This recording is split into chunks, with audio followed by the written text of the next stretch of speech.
So, Dr. Sahu, could you please tell us something about you and your journey up to University of Cambridge? I'm sure that would be an interesting story. Sure. Thank you, Saikat, for asking. So my journey, let me start from the place where I was born. So I am from Chhattisgarh. That's a state in middle east part of India.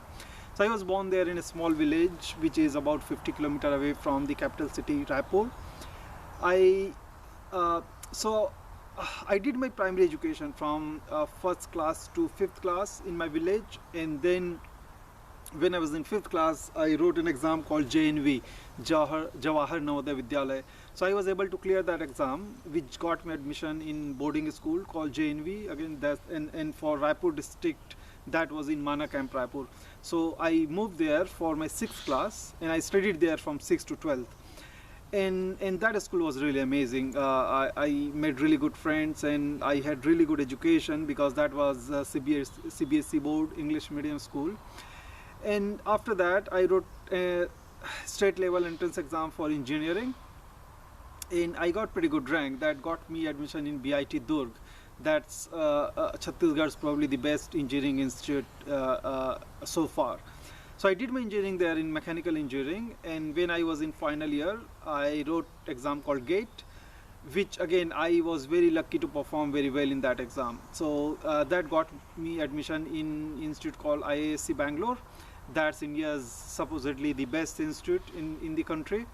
So I did my masters there for 2 years, and during my masters I also got placed in GE, that's General Electric, which is among the one of the biggest companies in the world.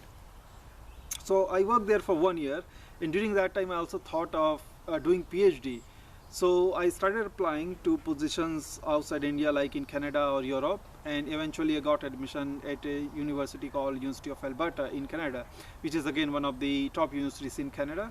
So I went there, I did my PhD in mechanical engineering. I worked with a really kind professor called Maurice Flynn, and I finished my PhD in 2016, and I continued working there for one more year, and after that I started applying for postdoc positions.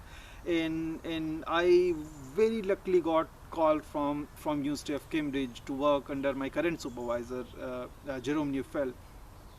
So I came here in December 2017, and it has been 3 years now. I'm working here in BP Institute in Cambridge, and I have had amazing experience, really good times here, and I have also made a lot of new friends. I have had very good social life. I have been part of several societies here, so I have had really good time. And just in 2 weeks from now, I am leaving Cambridge and I am moving to India to take up a faculty position at IIT Kanpur. So while I'm excited to go back to India to join faculty position, at the same time I have mixed emotion about leaving Cambridge, because I have had really good time, not just in Cambridge actually. If I count past 8 years, my time outside India, first in Canada and now in the UK, I had really a wonderful time, and that's why I have a bit mixed emotion about going back to India. But yeah, now or later I had to go back, and I'm looking forward to joining IIT Kanpur, which is obviously India's one of the premier institutes, especially for engineering. So yeah, I look forward to it, and that's all about me. Thank you. If you don't mind, how much, what was your rank in GATE, through which you got admission in IISc Bangalore? Thank you for asking. So I was all India rank 6th. So that that's was a amazing. single digit rank. So yes, thank you. I feel really, still I remember those memories. That was such a wonderful time. I was like my college topper, and 6th rank all over the country. That was a big achievement back then. And were you your college topper at Villa Institute of Technology? Yes, yeah, for GATE, yes, I was so at that time actually there were 3 of us who got 1 digit rank from the same college, same batch. So that was amazing. So I was 6th rank, and there was another friend who was 7th rank all India, and then another one who had 9th rank. So that was, I would say, the best performing GATE rankers of all time from our college. So that was such an amazing time. So yes, so I was, I think, the best rank holder from my college, and I believe not just my college. If I remember correctly, from overall Chhattisgarh, there was no one who had better rank than I did. So I think I was also the state topper, not just my college topper. Okay, that's great. Thank you. And another question is that were you topper in all 4 years in your college for your department? No, not at all. So, frankly speaking, I was only one of those average students all 4 years, all 8 semesters. And you would be very surprised to know that in fact I failed one course in my fourth semester. So I had a backlog.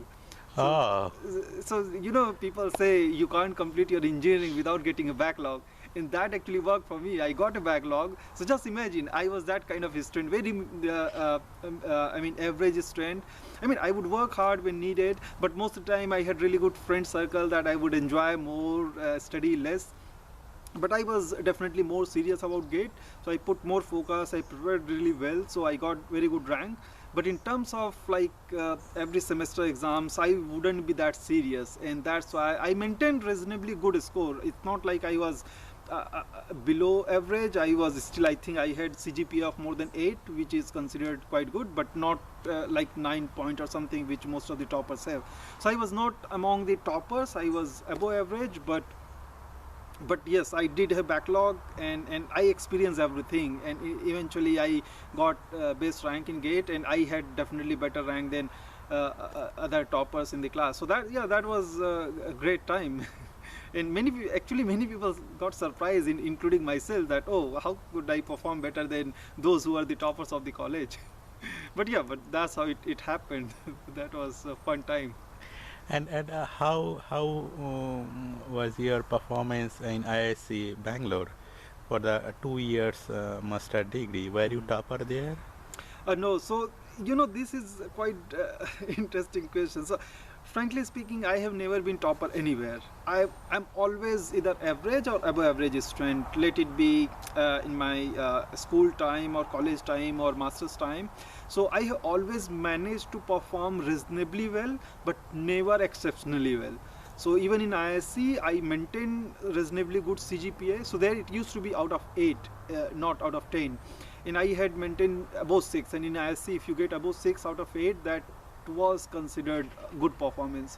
So in that sense, yes, I had good performance, but there were many of my friends who had more than 7 or close to 8, so they performed really well. So compared to them, no, I was just average student or just above average, but not the best. And even during my school time, I remember, if I believe you would ask me about my school time as well. So when I was in Navodaya, so I studied there for 7 years. You would not believe, from 6th class to 11th class, even up to the pre-board exam since 12th class, I never ever topped my class, not even second rank. I would always, again, I would be reasonably good student, I would never be a topper. I used to be like 4th rank, 5th rank, so I would be in top 5 from 6th class until 11th, and even until the pre-board of 12th.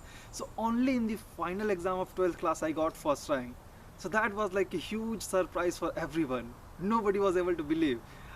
Because I never topped, I would always be in the second rank, third rank, fourth, fifth, like that, but I never got first rank, and only in the very final exam of my school I got first rank. So that was really wonderful, a big surprise.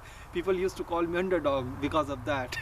Yeah, so these things have happened with me. I always, I'm never like among the exceptionally talented or exceptional achiever. I am just like average strength or little above average, and that has been me all my career or educational career, let's say.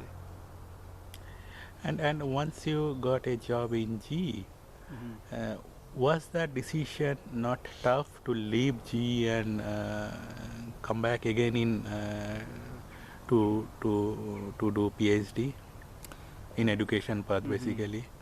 So that's actually that is a very common question I have been asked. Most of my friends and many people, those who work in corporate, they have asked me these questions over and over again, and especially the time when I left GE or when I announced that I'm leaving GE to go do PhD, that time every other person were asking me this question.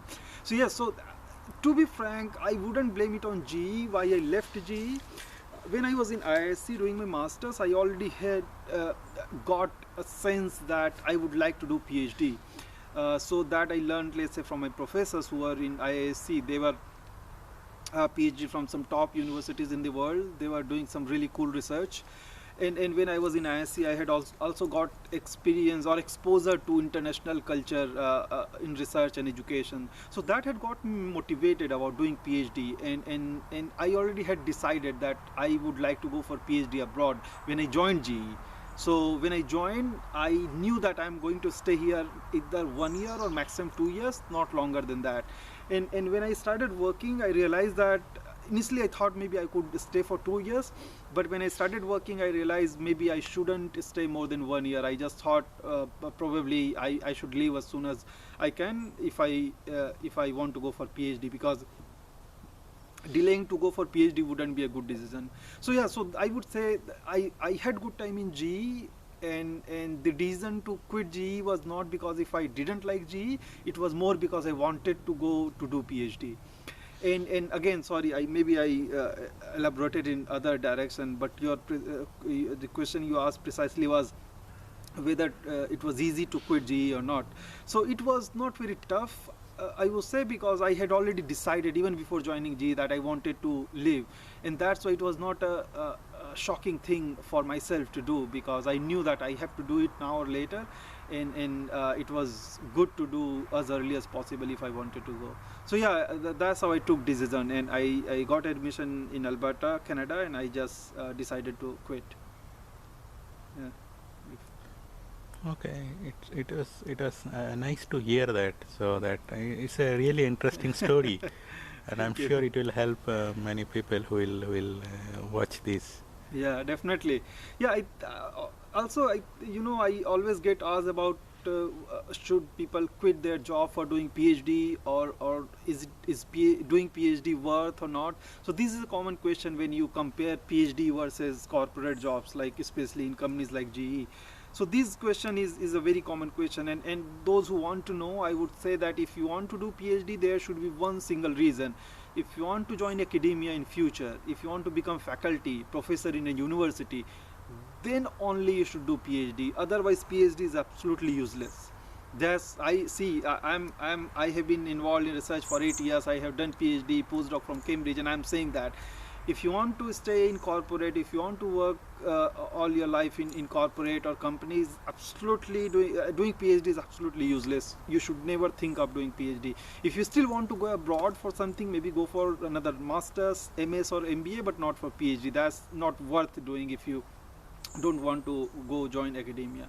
So that's a suggestion I would give to youngsters who might be thinking about doing higher studies after their after working in a company. Okay, thank you. Thank you.